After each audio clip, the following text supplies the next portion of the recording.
예배나 모임에서 갑자기 기도를 부탁받게 되면 준비하지 못했기 때문에 당황해서 기도를 시작은 했지만 이게 잘 이어지지를 않고 꼬일 때가 있습니다.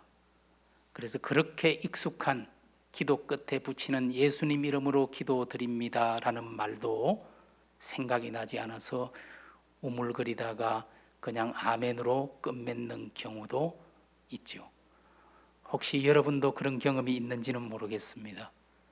저는 어릴 때 우리가 기도하고 나서 마지막에 예수님 이름으로 기도합니다 라는 말을 붙이지 않으면 앞에 했던 기도가 다 무효가 된다라는 이야기를 들었습니다.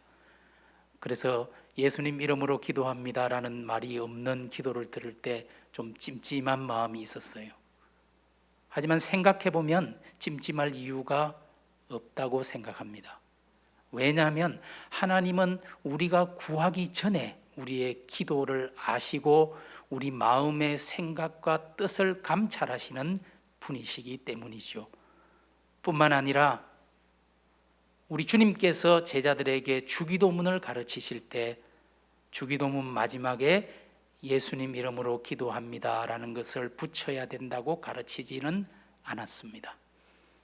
예수님 이름으로 기도하는 것은 중요합니다. 참 좋은 것입니다. 그러나 실수로 그것을 붙이지 않았다고 해서 기도한 모든 내용이 무효가 되는 것은 아닐 겁니다.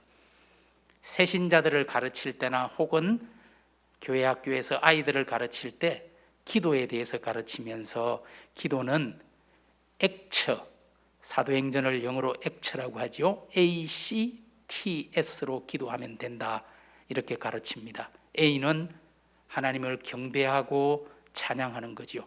Adoration, 하나님을 높이는 거죠. 사랑의 하나님, 긍휼이 많으신 하나님. 그리고 C는 Confession, 고백이죠. 우리의 죄와 허물을 고백하고, T는 Thanksgiving, 감사를 아뢰고, 마지막으로 S는 Supplication, 우리의 필요를 간구하는 것입니다. 하나님을 높이고 죄를 고백하고 감사하고 우리의 필요를 간구하고 마지막에 예수님 이름으로 기도합니다. 이렇게 하면 기도가 되는 거죠. 이렇게 기도를 가르치는 것은 참 좋은 것이고 필요하지요. 그러나 기도의 형식과 순서보다 더 중요한 본질이 있지 않을까요? 기도하는 사람의 자세와 마음일 겁니다.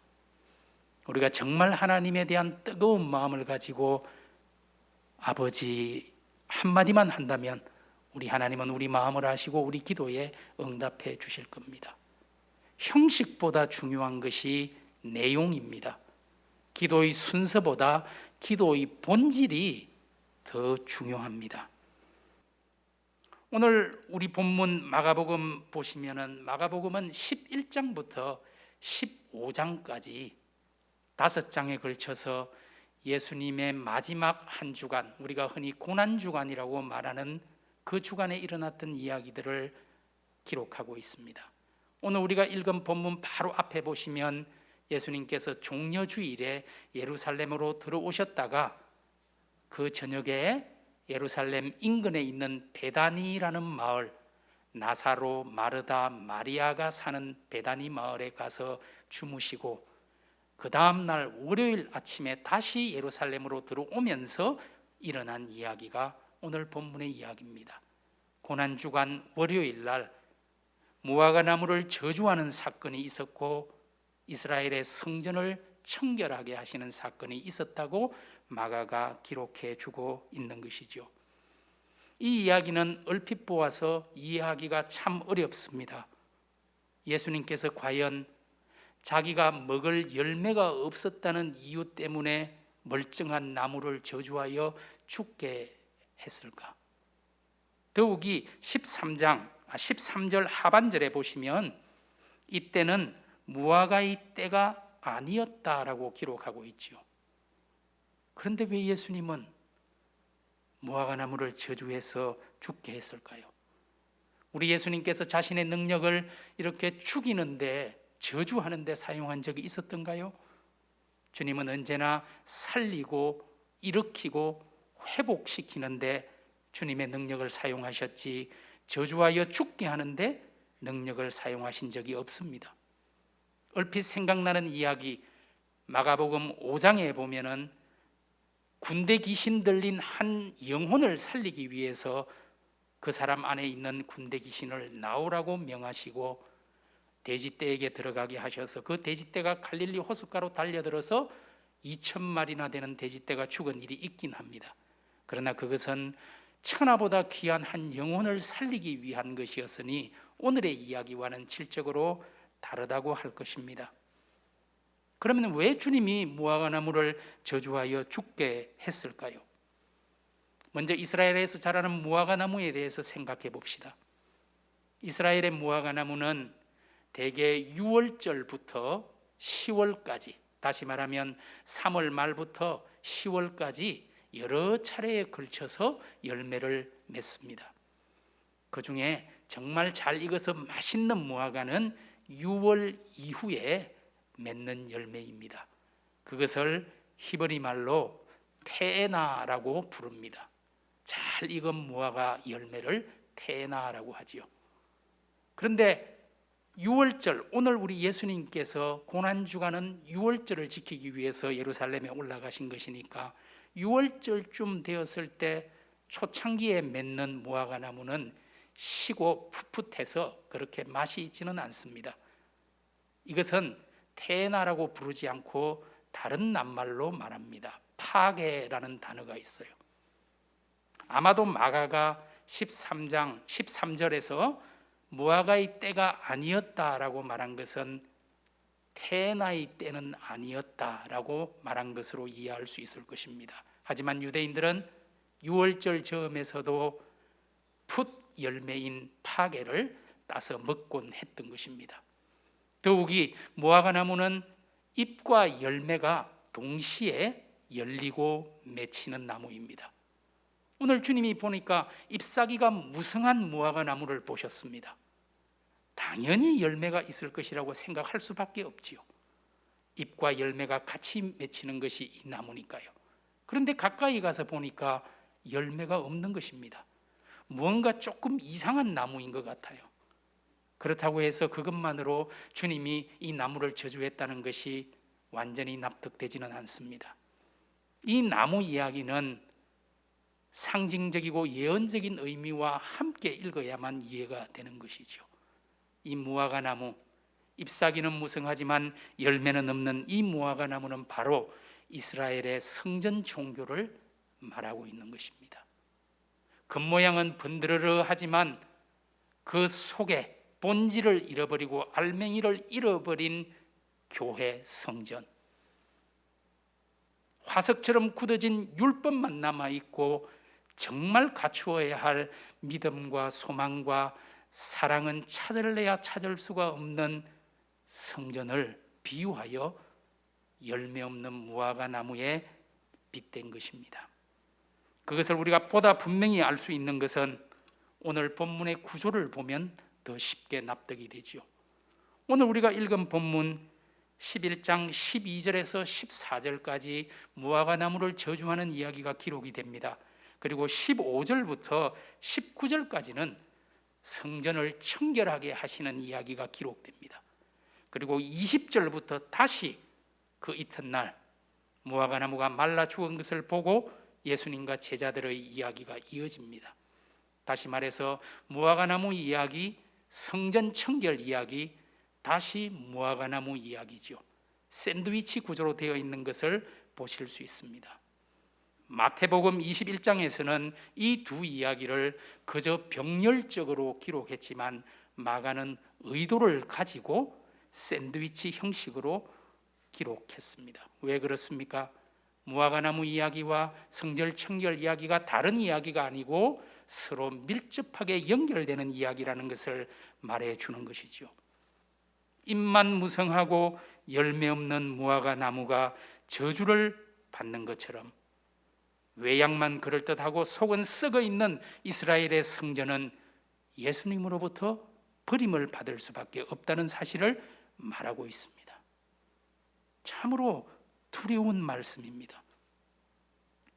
행여나 그리스도인이라는 성도라는 이름은 가졌지만 우리 삶에서 정말 성도다움을 잃어버렸다면 그 마지막이 어떻게 될지 참으로 두렵습니다. 오늘 교회라는 이름은 가졌지만 경건의 모양만 갖추고 능력을 상실한 채로 하나님보다 인간을 기쁘게 하는 단체가 된다면 과연 그 마지막이 어떻게 될까요? 나무다움을 잃어버린 나무가 저주를 받게 되는 것처럼 성도다움, 교회다움을 잃어버리게 된다면 우리 주님으로부터 내침을 받을 수밖에 없을 것입니다. 당시 이스라엘의 성전이 어떠했길래 주님께서 이렇게 분노하셨을까요? 오늘 우리가 읽은 본문 15절에 보니 매매하는 자들을 내어 쫓으시며 돈 바꾸는 자들의 상과 비둘기 파는 자들의 의자를 둘러 엎었다고 말합니다. 우리 주님이 이렇게 분노하신 적이 있었을까요? 그 당시 이스라엘의 성전이 어떠했길래 주님이 이렇게 분노하셨을까요? 당시 유대인들은 1년에 3차례는 의무적으로 성전에 와서 제사를 드려야 했습니다. 유월절, 오순절, 장막절, 유대인의 3대 절기, 이 명절에는 아무리 멀리 떨어져 있는 유대인이라 하더라도 성전을 찾아와서 제물을 가지고 제사를 드렸습니다. 하지만 멀리 떨어져 사는 디아스포라 유대인, 거기서부터 제물을 끌고 올 수가 없기 때문에 돈을 가지고 와서 바로 성전 맞은편에 있는 감람산이라는 그 산에서 이 제물을 파는 시장이 만들어져 있었고, 거기에서 양이나 염소나 비둘기를 사서 그걸 가지고 성전으로 가서 그 제물로 제사를 드렸습니다. 하지만 이곳에서 산 양이나 염소를 가지고 가면 제사장들이 불합격이라고 말합니다. 온갖 핑계를 잡아서 불합격시킵니다. 양이 짝다리가 됐다느니, 똥이 묻었다느니 어떤 핑계를 대서 불합격이라고 그래요. 그런데 그 성전 뜰에 있는 상인들이 파는 양과 염소, 소위 가야바라는 대제사장과 제사장들이 뇌물을 받고 몇몇 상인들에게 특권을 주고 그들에게 자리치게 했던 그곳에서 사는 재물은 아무리 흠이 많아도 합격이라는 겁니다. 감람산에서는 10만원이면 살 수 있는 양도 이곳에 오면은 5배, 10배의 돈을 줘야만 살 수 있도록 하고 있었던 그 매매하는 자들의 상을 우리 주님은 두고 볼 수가 없었어요.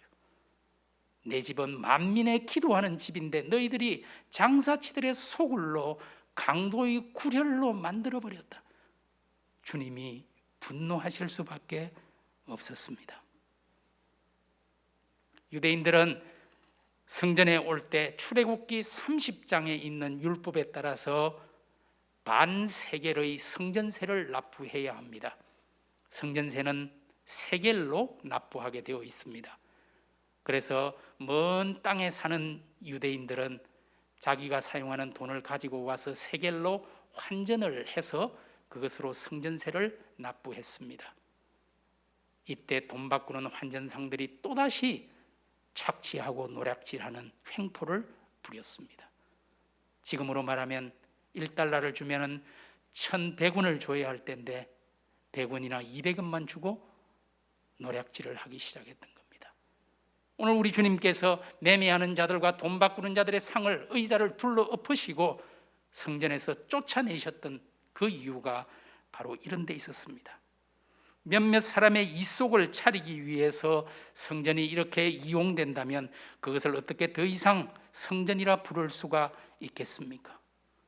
강도의 소굴이 되었다고 우리 주님이 탄식하십니다. 쫓아내시고 둘러 엎으시고 금지시키신 것입니다. 이러한 성전은 열매 없는 무화과 나무처럼 저주를 받을 수밖에 없다는 사실을 오늘 본문이 우리에게 말해줍니다. 오늘날 교회가 거룩한 하나님의 집이 아니라 파렴치한 장사치들의 소굴이 되어버렸다면 그 마지막이 어떻게 될 것입니까? 오늘 주님께서 이들을 물리치시면서 내 집은 만민의 기도하는 집이다, 이사야서 말씀을 인용해서 우리 주님이 선언하십니다. 마태복음과 누가복음에도 성전 청결 이야기가 기록이 되어 있는데, 마태와 누가복음을 읽어보시면 내 집은 기도하는 집이다 라고 되어 있는데, 마가만이 만민의 기도하는 집이라고 기록해주고 있습니다. 모든 사람이 와서 자기의 마음을 토로하고 내어놓고 매달릴 수 있는 기도하는 집, 그것이 성전이어야 하고 교회여야 한다는 말입니다. 하지만 이 당시 성전이 그랬습니까? 아니요. 유대인들의 성전은 제일 안쪽에 제사장의 뜰이 있습니다. 제사장은 가장 안쪽까지 들어갈 수 있어요. 그러나 그 밖에 유대인 남자들의 뜰이 있습니다. 유대인 남자들은 거기까지 갈 수 있어요. 그리고 그 밖에 유대인 여자들의 뜰이 있습니다. 유대인 여자들은 거기까지밖에 못 가요. 더 이상 들어갈 수 없어요. 제일 마지막에 이방인의 뜰이 있지만 제사장들이 뇌물을 받고 상인들에게 내어주어서 장사하는 땅이 되어버렸기 때문에 이방인은 아예 성전 근처에 올 수도 없었습니다. 막혀 있었습니다. 주님은 말씀하셨죠. 만민의 기도하는 집이 되어야 한다고. 오늘 하나님의 교회는 누구나 와서 하나님을 만나고 기도할 수 있는 그런 집이 되어야 합니다. 장애를 가진 사람도 소외된 사람도 와서 이곳에서 하나님을 만날 수 있는 그런 공간이 바로 교회여야 한다는 뜻이지요. 오늘 성경을 보면은 껍데기와 알맹이가 충돌하는 이야기들을 많이 볼 수 있습니다. 여러분, 마가복음 7장에 보면은 바리새인과 서기관들이 예수님과 논쟁을 벌이는 이야기가 나옵니다. 바리새인과 서기관들은 자기들의 기준으로 볼 때 이 사람들은 소위 신앙이 좋다는 사람들 아닙니까? 예수를 보니 삐딱한 사람으로 보입니다. 안식일 날 병자도 고쳐서 안식일 법을 어기고 금식의 규례도 잘 지키지 않고 아무리 봐도 삐딱한 사람같이 보여요. 그래서 어떻게 해서 예수를 잡을까 고민하면서 살펴보았는데 드디어 기회가 왔습니다. 마가복음 7장에 보니까 예수의 제자들이 손을 씻지 않고 밥을 먹는 것을 목격한 것입니다. 이것이 그 당시 유대인들에게는 엄청난 문제였습니다. 여러분, 유대인들은 모세가 시내산에서 하나님께 기도하고 하나님을 만나면서 소위 모세 오경이라고 불리는 기록된 말씀, 성문율법을 받음과 동시에 장로들의 입에서 입으로 전해지는 구전율법을 받았다고 믿었습니다. 이들은 성문율보다 구전율이 어쩌면 더 중요하다고 생각했어요. 그래서 성문율이 물이라면 구전율은 포도주와 같다. 구전율법은 성문율법의 울타리와 같다라고 랍비들이 가르쳤습니다. 613가지나 되는 엄청난 장로들의 유전, 입에서 입으로 전해지는 그 구전율을 지키는 것이 소위 믿음 좋은 사람들이라고 생각했던 것이죠.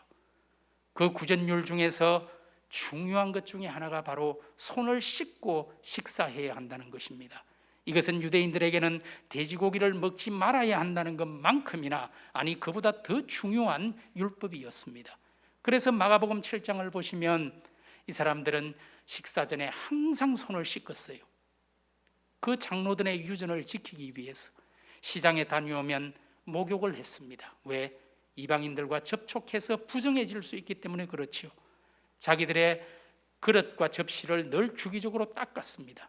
부정한 것으로부터 깨끗해지기 위해서 장로들의 유전을 철저히 지켰던 것입니다. 그런데 예수의 제자들이 그 중요한 장로들의 유전을 지키지 않는 것을 보고 예수를 책망하기 시작했던 것입니다. 그런데 여러분, 누가복음 11장 38절을 보면 예수님조차도 손을 씻지 않고 식사를 했다고 기록하고 있습니다. 예수님이 장로들의 유전을 몰라서 그랬을까요? 아니요. 예수님은 율법학자보다 더 율법에 정통한 분인데요, 고의로 일부러 그랬던 거죠.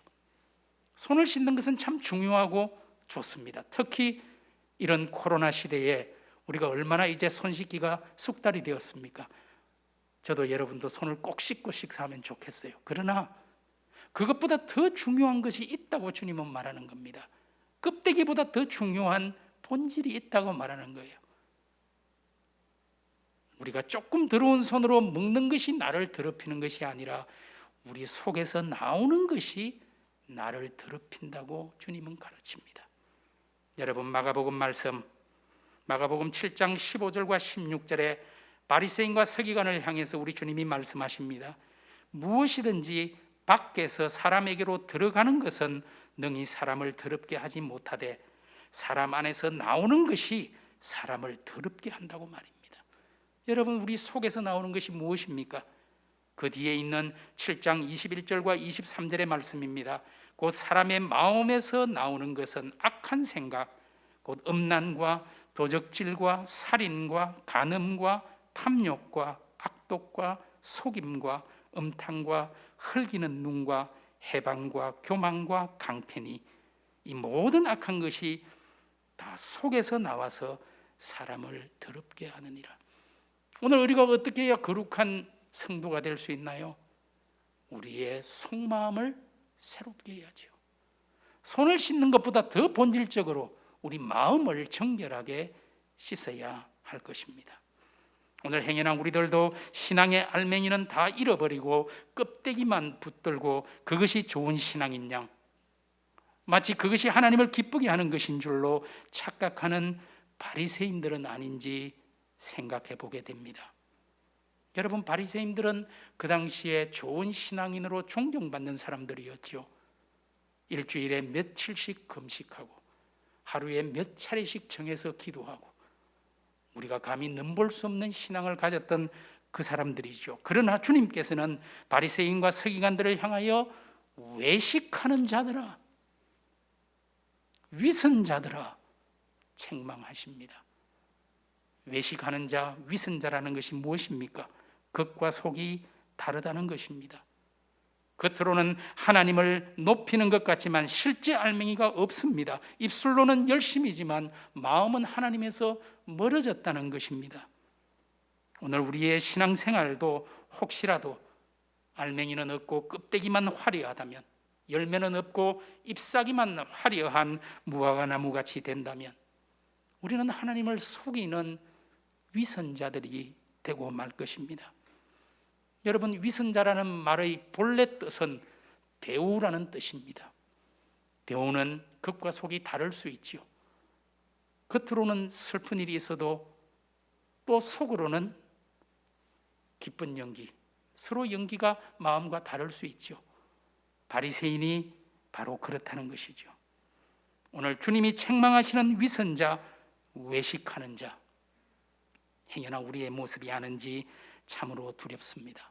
여러분, 우리의 예배 생활, 우리의 헌금 생활, 기도 생활, 봉사 생활 정말 중요한 알맹이가 있나요? 오늘 우리 예배 순서가 좀 틀리면 어떻습니까? 혹시 여러분들 예배에 가끔 참석하지 못한다고 큰 문제는 아닙니다. 헌금을 하지 못하거나 적게 한다고 해서 문제가 아니라고 생각합니다. 문제는 하나님을 향한 우리의 마음이 문제이지요. 여러분, 예배에서 가장 중요한 것이 뭡니까? 말씀인가요? 찬양인가요? 기도인가요? 헌금인가요? 오늘 주님께서는 사마리아 여인과의 대화에서 신령과 진리로 예배하는 것이 핵심이라고 말했습니다. 오늘 우리가 신령과 진리로 말씀을 나누고 신령과 진리로 기도하고 신령과 진리로 찬양하고 신령과 진리로 하나님께 우리의 물질을 헌물한다면 그것이 하나님을 기쁘게 하는 참된 예배가 될 것입니다. 다시 본문으로 돌아가 보면 어떻습니까? 성전 청결 이야기가 끝나고 20절에 보니까 예수님과 제자들이 아침에, 화요일 아침이겠죠, 그 옆을 다시 지나갈 때에 베드로가 나무를 보니까 나무가 죽었습니다. 그래서 너무 놀라가지고 20절, 21절 보시니까 어때요? 21절에 베드로가 생각이 나서 여짜오되 선생님, 랍비여, 진짜 이 나무가 뿌리채 말라 죽어버렸습니다. 세상에나. 그런데 22절에 예수님의 말씀이 조금 동문서답 같습니다. 자연스럽게 연결이 되려면 22절에 예수님이 아마 이렇게 말씀하셔야 되겠죠. 당연하지. 그러면 내가 말한 것이 그렇게 안 될 줄 알았어? 이게 자연스러운데 오늘 보니까 뭐라고 기록합니까? 예수께서 대답하여 저희에게 이르시되 하나님을 믿으라. 무슨 의미일까요? 느닷없이 믿음에 대해서 말하고 있습니다. 24절은 어떻습니까? 내가 너희에게 말하노니 무엇이든지 기도하고 구한 것은 받은 줄로 믿으라. 그리하면 너희에게 그대로 되리라. 기도에 대해서 말씀하십니다. 25절은 아무에게나 혐의가 있거든 용서하라고 말합니다. 왜 갑자기 우리 주님이 믿음과 기도와 용서를 가르치십니까? 이것이 우리가 맺어야 할 열매라는 것입니다. 이것이 교회의 본질이라는 것입니다. 이것이 알맹이라는 것입니다.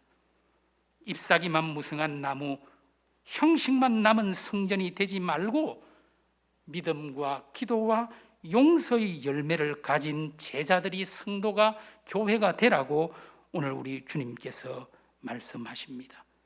성도다움, 교회다움을 갖추라고.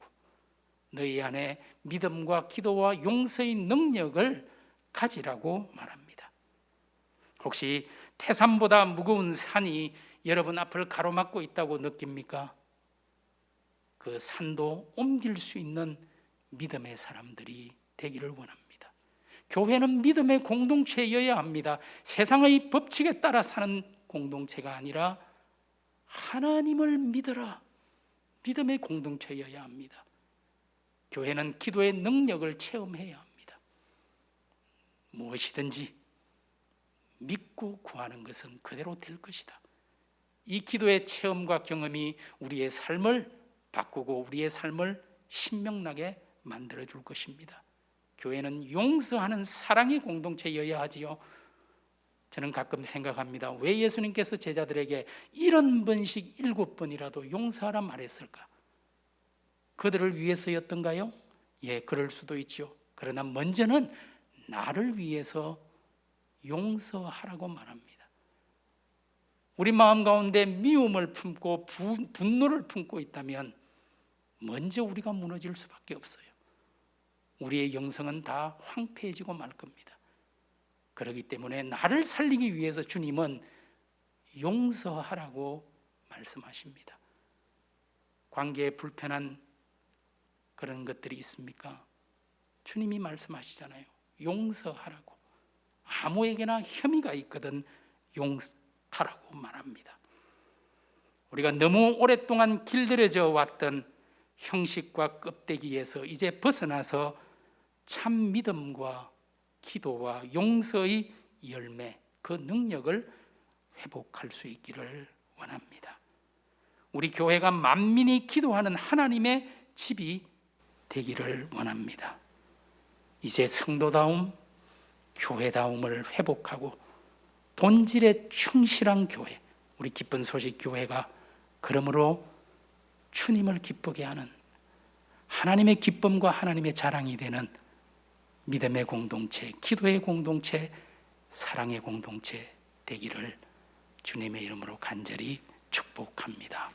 기도합니다.